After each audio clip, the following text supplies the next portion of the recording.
All right, picture this. You spend years paying off a massive debt. You make that final, glorious payment, and what's your reward? Your credit score tanks. How on earth is that even possible? Yeah, you heard me right. Paying off your mortgage, that huge, responsible thing you worked so hard for, can actually get you penalized by the system. It's just a crazy example of a much bigger problem, right? The rules of credit they don't seem to follow common sense. So today, we're going to tear down 5 of the biggest myths that are probably hurting your score as we speak. Okay, let's dive right into myth number 1. I call this one the fear factor, and it's a big one. This is the one that stops so many people from even checking in on their own financial health. The logic here actually makes a lot of sense, right? I mean, you've probably seen it happen. You go apply for a car loan, they pull your credit, and bam, your score dips a few points. So it's totally natural to think, hey, anytime anyone looks at my score, it's going to cost me. But that leads to the big question, doesn't it? Is the system really set up to punish you just for trying to stay informed? And the answer is a huge, resounding no. It all comes down to one super simple but crucial distinction. See, there are 2 totally different kinds of credit checks. When you look at your own score, say on your banking app or a free credit site, that's what's called a soft inquiry. You could literally do that 100 times a day and it would have zero impact on your score. A hard inquiry, on the other hand, that only happens when a lender pulls your report because you've officially applied for a new loan or a new credit card. So, checking your own score, it's not dangerous. It's actually one of the smartest things you can do for your finances. Okay, moving on to myth number 2. This one is the costly lie. And I call it that because, well, it literally costs people real money month after month. It's all based on this crazy idea that you have to be in debt to prove that you're good with debt. Come on, we've all heard this one, right? Maybe from our parents or a well-meaning relative. Always leave a little balance on your credit card. The idea, I guess, is that if you pay it off completely every month, it looks like you're not even using your credit. But just hang on a second. Let's think about this logically. Does willingly handing over your hard-earned cash to a credit card company as interest, does that really scream, I'm financially responsible? Yeah, of course not.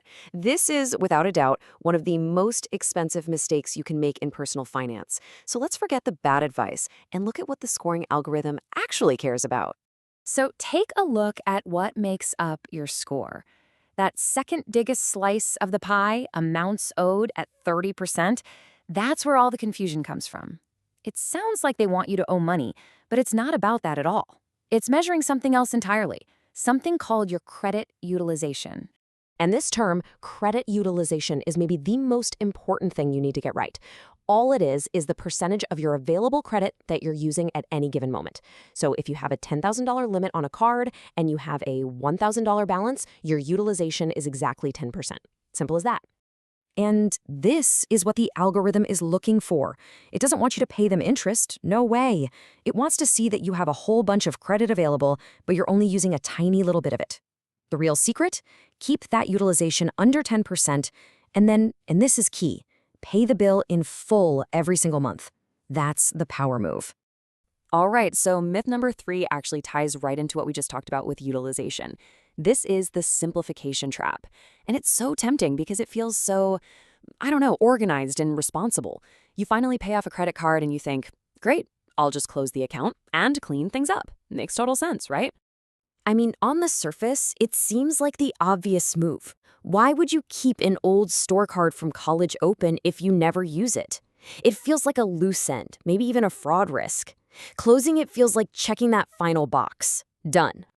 But you have to ask yourself what the algorithm sees. When that account suddenly disappears from your file, what else goes with it? Well, the truth is that simple, clean little action can be one of the most destructive things you can do to your score. It's like a 1-2 punch that can knock out years of good financial habits. Here's why. Closing a card hits you in 2 really bad ways. First, your total available credit just dropped, right? Which means your utilization ratio, that percentage we just talked about, can instantly shoot way up. Second, you might be chopping off a piece of your credit history, which lowers the average age of all your accounts, and that's a huge factor in your score. And the impact can be pretty big. A score drop of 15%? Totally possible, especially if it was an old card with a high limit. So here's the rule. Unless a card has a ridiculous annual fee, just keep it open. Maybe buy a coffee with it once a year to keep it active. It's worth it. Okay, so up until now, we've been talking about your score like it's this one single magical number that rules your life. But guess what? That idea, that's a myth all on its own. We all do it. You pop open your banking app, you see that number, and you think, okay, that's my credit score. You assume it's the number that a mortgage lender or a car dealership is going to see. But the reality is way more complicated than that. Because the truth is, you don't have one credit score. You have dozens. Heck, you might even have hundreds. And they're all calculated just a little bit differently. And this table shows you exactly why. Just look at the two biggest models out there, FICO and VantageScore. FICO says amounts owed is worth 30% of your score. VantageScore, only 20%. But then VantageScore puts more importance on the length of your credit history. And get this, there are specialized versions of these models for mortgages, for car loans, for credit cards. So yeah, you don't have a score. You have many scores. Which brings us to our fifth and final myth. And honestly, this might be the most unbelievable one of all. I call this one the algorithmic betrayal, because it feels like you're being punished by the very system you're trying so hard to please. Just imagine it. For 5 long years, you've made every single car payment, right on time, no exceptions. You make that final payment, you get that title in the mail, free and clear. You did everything perfectly. You've proven beyond a shadow of a doubt that you are a responsible, reliable borrower. So you log in to check your score, expecting to see it jump up as a reward for all that hard work. But instead, it dropped, maybe by 40 points.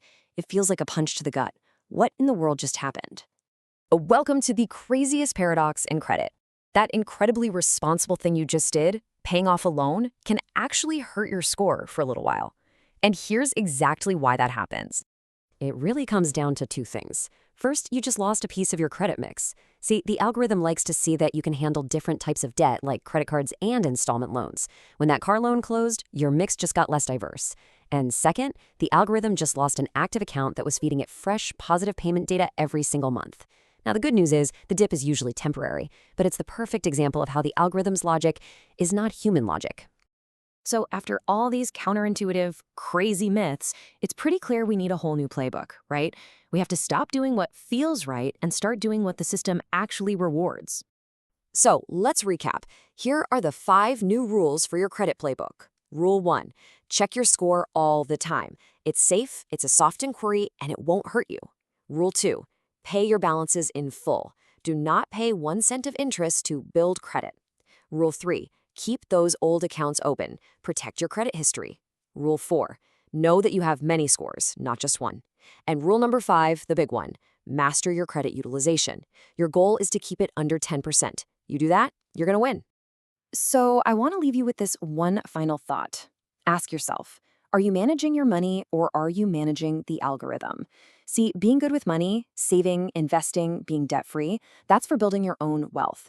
But your credit score? That's a totally different game. It has its own weird set of rules. And the second you realize you're not just managing your finances, you're managing an algorithm, that's when you really start to win.